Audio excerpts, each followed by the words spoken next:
Hi everyone, I hope that you're doing great. I am on fire as usual. Today another short and swift video, and this time it's about generics in protocols thanks to the associated type feature. Let's get right into it. Okay, here we are on Visual Studio Code. We have created a simple Swift file which uses generics on a class. It can be a struct also, but this is the basic usage of generics in classes. So we have a fictive class which is called calculator, which takes a generic type as parameter, which is called t. And I have added this constraint to be an additive arithmetic type.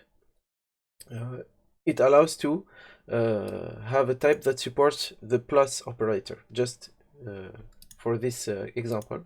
And we have the add function in this class. So this is simple usage of generics.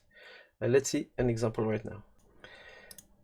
Okay, here we have our calculator, so we can create an instance. Let calc equals calculator, and here we specify that we have an int type.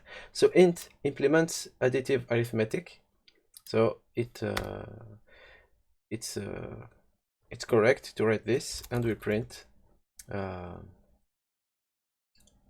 calc dot add a and b, right hand side, left hand side 10, right hand side 5.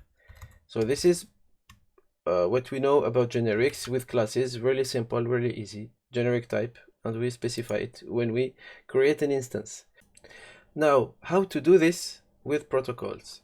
Imagine that we have a protocol which is called calculator. We can create it here. Okay, protocol. Imagine that we have this kind of protocol. I call it calculator protocol just to have a different name than the class. Suppose that we want to have an addition function that supports, so it's a protocol, so we don't implement, and returns t. We have want something like this. So we can't write this with protocols, but instead of writing the syntax, the class syntax for generics, we do this associated type. Associated type, and we call this t, for example.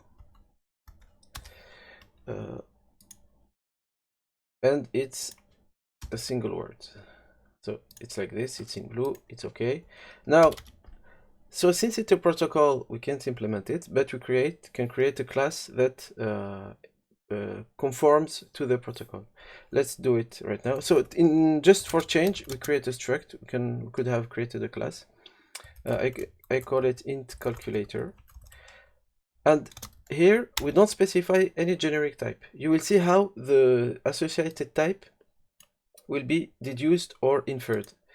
So let's implement the add function. Just copy paste and see what will be the difference here. Here, instead of writing int t, sorry, we write int. Here we go, int.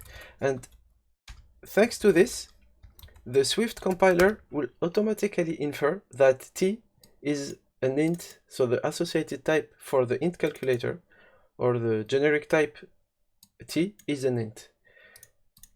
And as difference from a class, we don't use this syntax. We use associated type, and the type is inferred from the implementation of the function. And so we can return. So however we want to have the type conform to additive arithmetic, so we do this additive arithmetic. So we have it's equivalent syntax to this one, but for protocol. And let's just test this. So create an instance of our int calculator. And here the difference is here, since the int calculator already specifies that you want an int instead of t, we don't need to do it here again. Compared to the having generics with classes, here we have to specify the generic type. So print int calc.add, and let's change 20 and 7. Okay, let's run this. So we will see here 15 and 27 if everything works. Great. Yes, I forgot the parameters. My bad.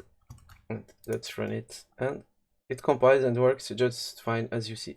So here is the associated type in Swift. Don't be afraid of this. It's just generics for protocols. It's the same. I think you have all the same features that you can have in generics with classes, where you can specify constraints, add force implementing certain classes or generics for this generic type. And you can have many associated types for a protocol. Same with class, you can have many generic types for a class. Same thing for a protocol, you can have many associated types. Very powerful feature, very interesting feature. So protocols are much more generic thanks to this, and much more powerful thanks to this. Thanks for watching, happy coding, and see you next time. Bye bye.